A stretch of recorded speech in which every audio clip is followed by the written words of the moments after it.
What's up, guys? How's it going?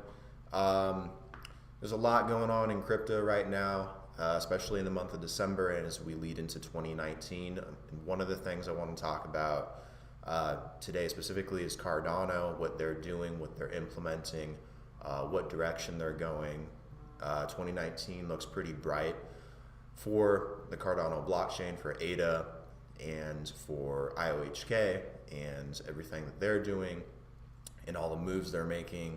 I believe that they're now moving to Wyoming to take advantage of some tax laws, to be in a better jurisdiction, which might be a good sign for Cardano, and future projects might come out of IOHK. But it looks like they're making a lot of progressive steps, and it looks like Cardano is moving in the right direction with their blockchain. So I want to go over what they're doing, what's expected on their timeline, what they've put out there, some of the things that they're talking about.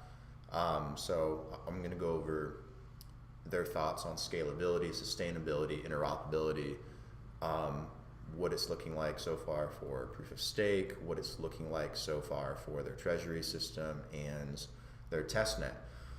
So I'm just going to jump into it. Let's get started. So first of all, what's Cardano's mission? They want to be a fully open source, decentralized blockchain that's research driven, peer-to-peer, reviewed. They classify themselves generally as a third generation blockchain, one that solves all these issues that all these current blockchains have to deal with, such as sustainability, interoperability, scalability, and all these other things. And I'm going to walk through these and describe them to you based on what they say on their website and what they've put out there, and what they mean specifically by scalability, sustainability, and interoperability. So for scalability, on their website, they say that distributed systems are composed of a set of computers, nodes agreeing to run a protocol or suite of protocols to accomplish a common goal. This goal could be sharing a file as defined by the BitTorrent protocol, or folding a protein using folding at home. Most effective protocols gain resources as nodes join the network. A file hosted by BitTorrent, for example, can be downloaded much faster on average if many peers are concurrently downloading it. The speed increases because the peers provide resources while also consuming them. This characteristic is what one typically means when stating a distributed system scales. So basically, they're trying to take a model similar to what BitTorrent has used in the past, and they're trying to scale Cardano in that way. They want users contributing information while also consuming information that will be put on the Cardano blockchain. It's kind of funny because BitTorrent was bought by Tron, by Justin Sun, and they're implementing that as well. So it'd be interesting from Tron's perspective to see if they use a similar ability to scale, to host files, and to gain more adoption. But it looks like Cardano's moving in a similar direction, but they might have a bit more in mind than just what BitTorrent can do. But it looks like that is what their goal is. They want Cardano to operate in a similar way. Other than scalability, sustainability is another huge issue that a lot of blockchains face. Bitcoin, when it came out 10 years ago, it solved a massive issue, and it, in terms of payments, and while it's still around today, and while it has the highest market cap of any other crypto, Bitcoin does have a lot of issues, and coming to consensus to upgrade the blockchain and solve those issues remains a problem. Same thing with Ethereum. Ethereum's been around for about 6 years. Ethereum's had the same issues with agreeing and coming to consensus with upgrading it, and that's why it lags and has a bottleneck in terms of scalability, in terms of making it faster, implementing new use cases.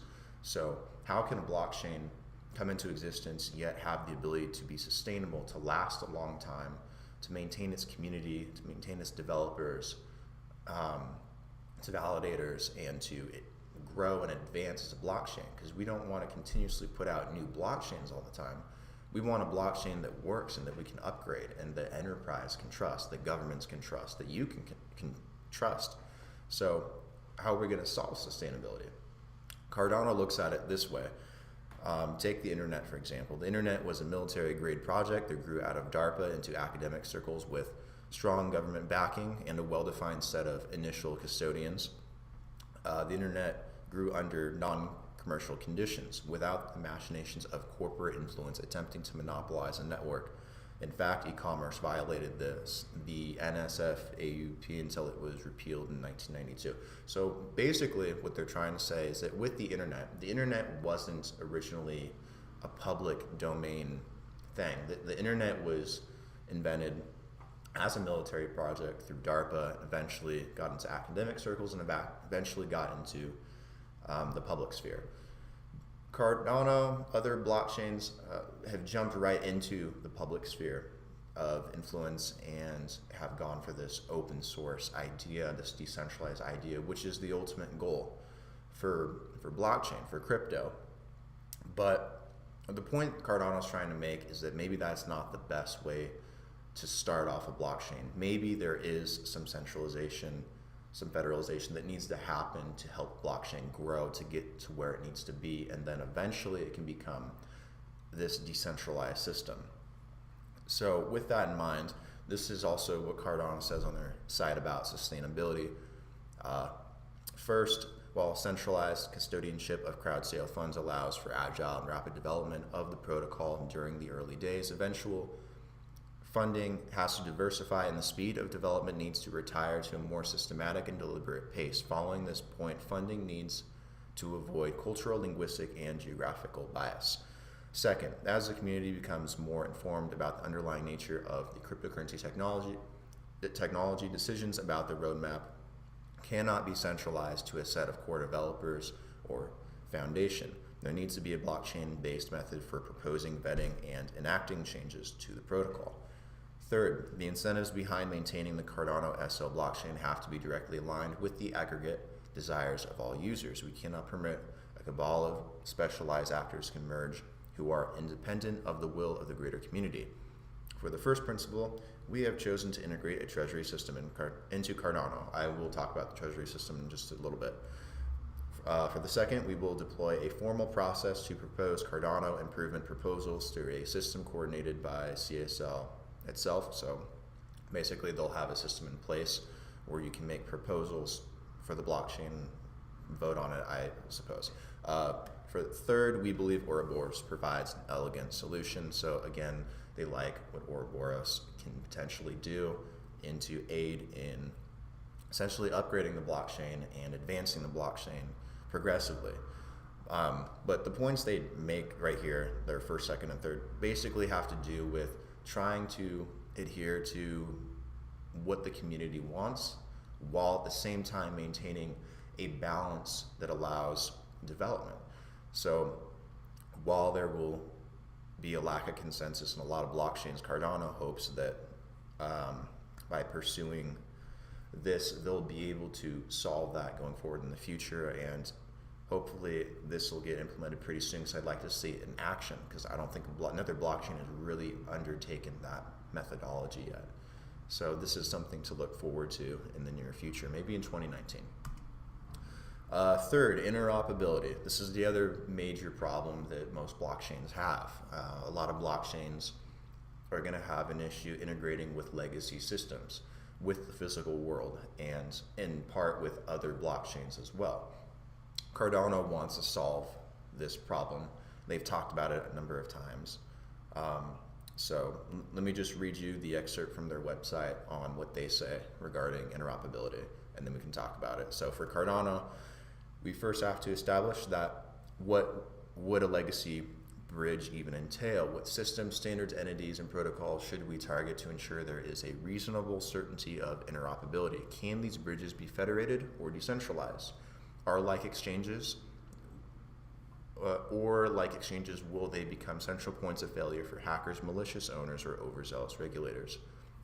There are three concerns that have to be addressed. First, the representation of information and belief in its accuracy. Second, representation of value and its associated ownership. Third, representation of entities and a particular usage alongside the aggregate level of trust in such entities.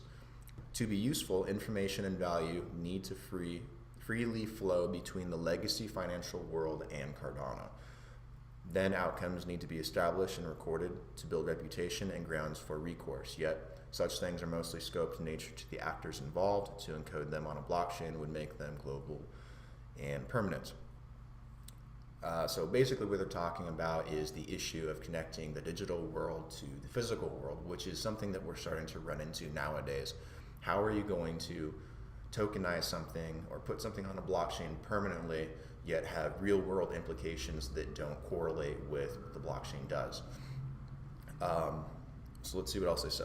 Furthermore, value cannot always freely flow in the legacy world. Embargoes, sanctions, capital controls, and judicial action could freeze assets. To be interoperable, one cannot create an always open escape valve for value to leak. So just like we talked about, there are a lot of things that go on in the physical world that don't correlate directly to how the blockchain actually works. So there has to be something built into Cardano that is flexible with the physical world.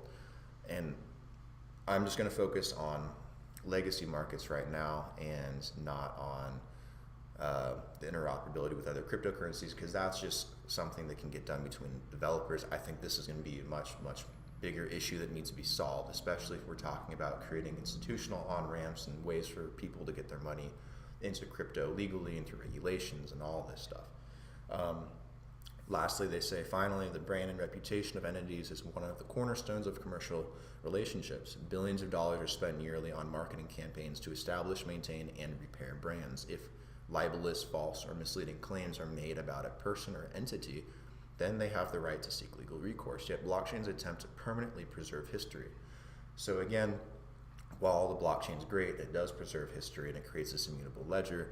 It's not always good if someone's putting something false on there. If you're trying to do business and you got billions of dollars at stake, and someone does something in the future on the blockchain that permanently hurts you or your entity or your corporation or the business that you're trying to do, and you can't reverse that, you can't remove that, and it's permanent, and it was false and it was misleading, or it was found to be misleading, or it's controversial, those could have massive implications, especially if you build infrastructure, enterprise infrastructure on a blockchain. So this is really far ahead, but it's not unrealistic. This is stuff that will start to appear in the next 5, 10, 15, 20 years as blockchain becomes more mainstay. So the takeaway is that Cardano's thinking ahead. They're thinking ahead about some really complex stuff, and they're trying to come up with solutions that are complex in a way to solve this. And you have to.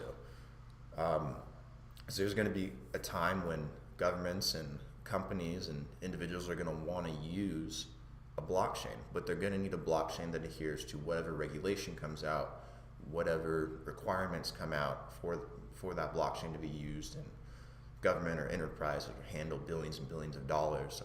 Cardano is making an active push to be at the front end when people start coming around, when government and enterprise comes around, when they want to engage with the blockchain, when they want to build on the blockchain.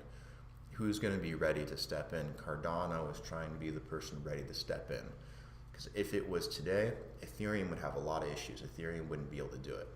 So in 5, 10 years, when they're ready to do it, is Ethereum going to be able to solve that problem in time? Or someone like Cardano, or is a blockchain like Cardano going to be able to jump ahead of them and take that market cap away? Which I think is what will end up happening.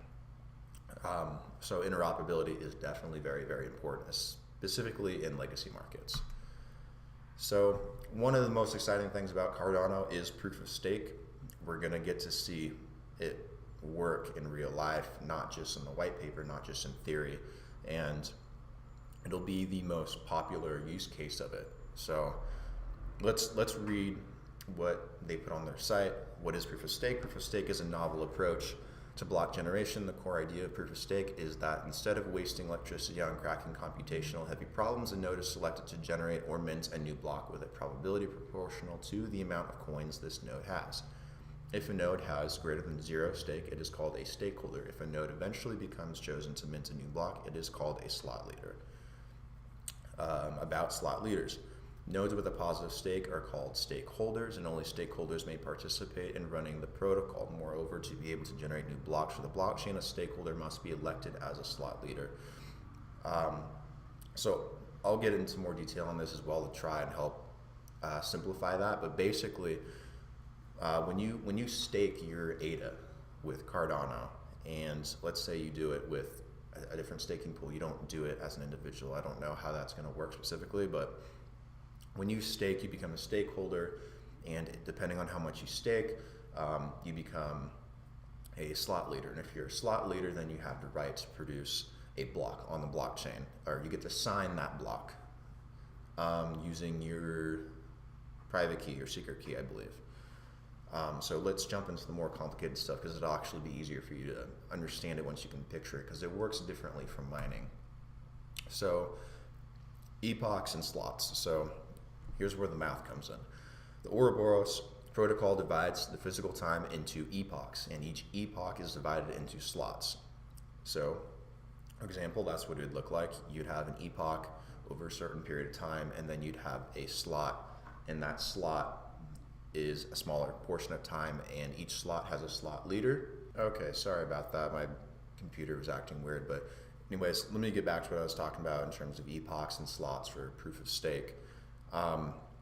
So basically, an epoch is a set amount of time, and a slot is a smaller amount of time, and then there's a slot leader for each slot, and each slot leader is entitled to sign one block.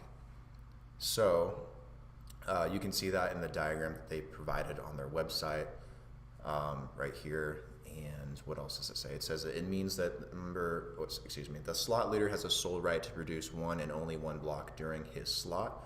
As you can see on the bottom one, it means that the number of slot leaders is strictly equal to the number of slots in an epoch, so it is impossible to produce more than n blocks during an epoch. I assume this is important in preventing a slot leader from somehow duplicating or double spending on the Cardano blockchain, and I'm sure that there's a much more technical way to go about this. But essentially that is basically how their proof of stake system works, and that's how it differs from proof of work, which is traditional mining using ASICs and GPUs. So depending on how much ADA you stake on the Cardano blockchain will determine your place in a slot. And if you are the slot leader, you will sign that block, and if you sign that block, you will be given essentially a dividend of ADA for participating. So there is a huge incentive to hold on to your ADA and to keep it in your dataless wallet or staked, however they end up doing it, on the Cardano blockchain. So that is something exciting to look forward to, and if it works, it will probably displace mining to a degree.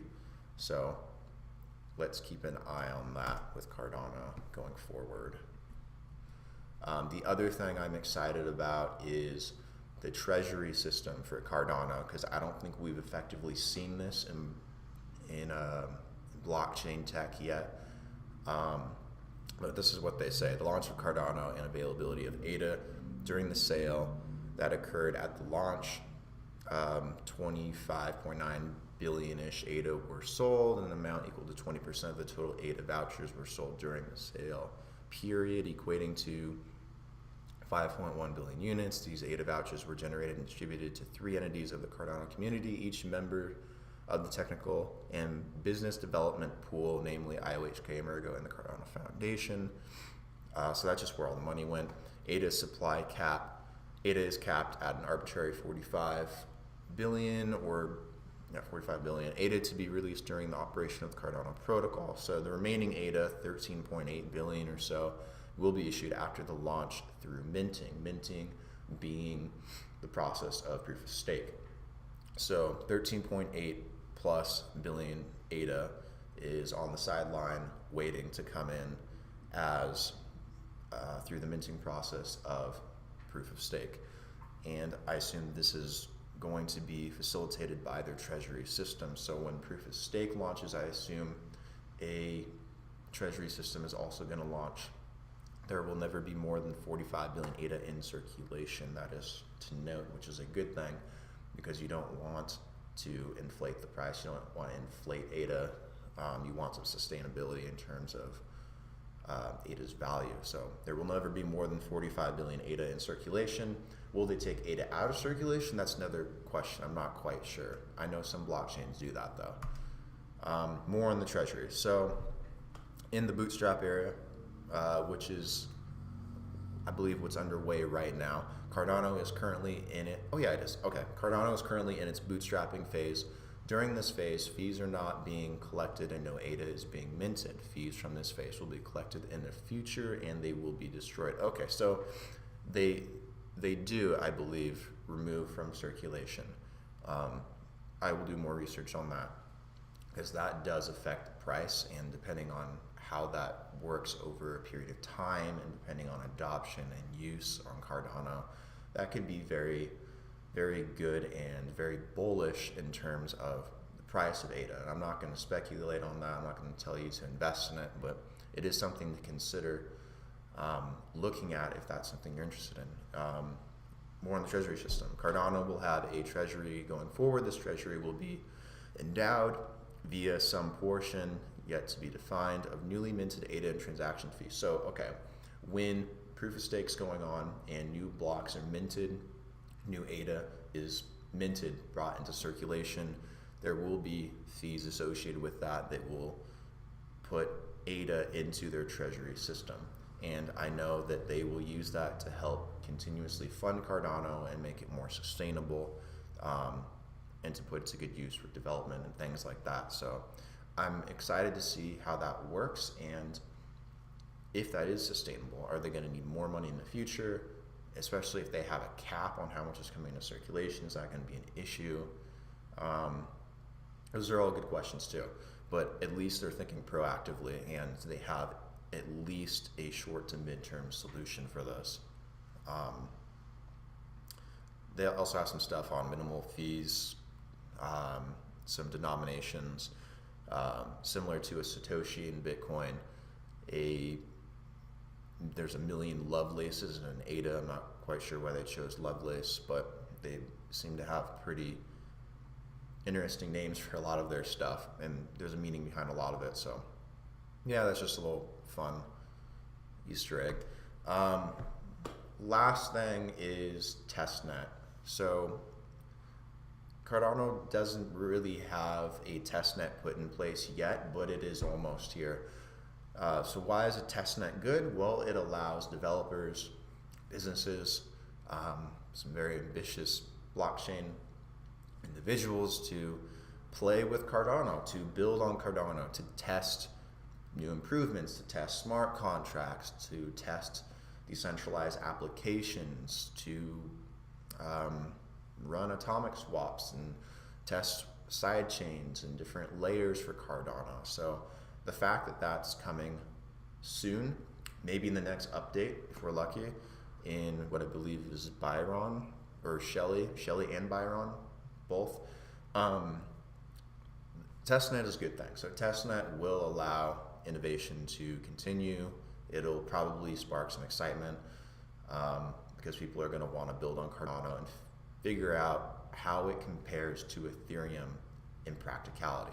So while that will be very positive for ADA's price going into 2019, I think it'll be very positive as well for its blockchain, and it'll be able to start separating itself from others that are competing with it, such as EOS and NEO and Ethereum and et cetera, et cetera, et cetera. So Testnet would be a very nice upgrade for the blockchain, for the Cardano blockchain to have. So what is their timeline? Their timeline is, well, they have it in 3 different eras right now. Testnet era, which is already completed. The Bootstrap era, which is what they're currently in right now, where no fees are collected, no ADA is minted via proof of stake. they're still in development and they're implementing different aspects of the Cardano blockchain still.